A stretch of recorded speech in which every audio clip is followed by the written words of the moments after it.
സിനിമയെന്ന് കേൾക്കുമ്പോൾ നമുക്ക് ആദ്യം എന്താ ഓർമ്മ വരിക? കഥ.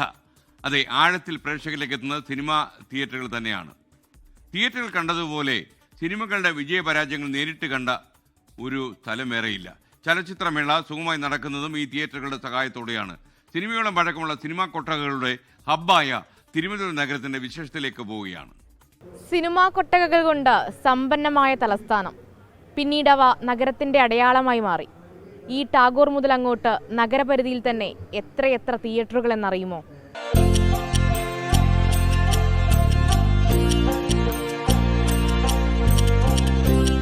കൈരളി, ശ്രീ, നിള, നിശാഗന്ധി, അജന്ത, ന്യൂ അങ്ങനെ 10-ലധികം തിയേറ്ററുകൾ.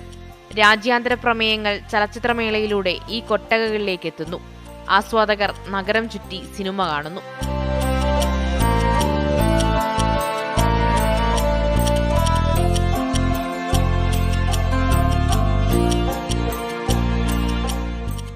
ഒഴിച്ചുകൂടാനാവാത്തതായി സിനിമാ കൊട്ടകകൾ മാറിയത് അതിവേഗമാണ്.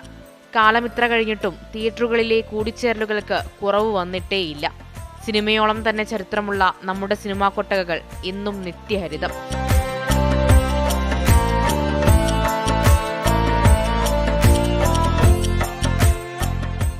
ഇത് കലാഭവൻ തിയേറ്റർ. ഒരു ജനത ഇവിടെ നിന്നെല്ലാം ഹൃദയം നിറഞ്ഞ് പടം കണ്ടിറങ്ങുന്നുണ്ട്. സിനിമയുടെ ചരിത്രത്തോളം പഴക്കമുള്ള ഫിലിം പ്രൊജക്ടർ ഉള്ളതും ഇവിടെയാണ്.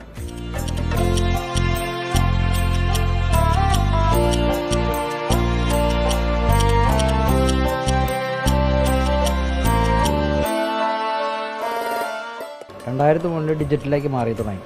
അതുവരെ സാധാരണ ഫിലിം പ്രൊജക്ടറിലാണ് ഓടിക്കൊണ്ടിരുന്നത്. അത് സാധാരണ ഫിലിം ആണ് ഇട്ടിട്ട് ഇതിനകത്ത് ഡൗൺലോഡ് ചെയ്ത് സിനിമ കാണിക്കുക, റീലായിട്ട് ഇട്ട് കാണിക്കുകയാണ് ചെയ്യുന്നത്. ഇനി സിനിമാ മഹോത്സവത്തിനിടയിലും കണ്ണിലുടക്കുന്ന മറ്റൊന്ന് ശ്രീ വിശാഖ് തിയേറ്റർ. മേളക്കാലത്തും ആളും ആരവവുമില്ല, പഴയ പ്രതാപമില്ല. പുതിയ രൂപത്തിൽ വീണ്ടും തുറക്കുമെന്ന് കേൾക്കുന്നത് സന്തോഷ വാർത്തയാണ്. അങ്ങനെ രാജ്യാന്തര സിനിമകളെയും പ്രദർശനവേദികളെയും ജനം സ്വീകരിക്കുന്നു. സിനിമാ കൊട്ടകകളും മേളകളും ആശയ രൂപീകരണത്തിന്റെ വേദിയാകുന്നു. തലമുറകൾ നിരവധി കണ്ട അഹംഭാവത്തിൽ കൊട്ടകകൾ തലയുയർത്തി നിൽക്കുന്നു.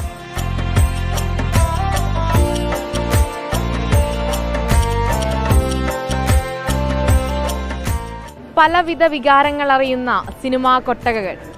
ആളും ആരവവും ഉണ്ടാകുമ്പോൾ മാത്രം ജീവനുണ്ടാകുന്ന ഇടം. ഈ സിനിമാ കാലത്തും പ്രൗഢി കുറയുന്നേയില്ല. ക്യാമറമാൻ സിറിലിനോടൊപ്പം മേഘ്ന മുരളി, 24 തിരുവനന്തപുരം.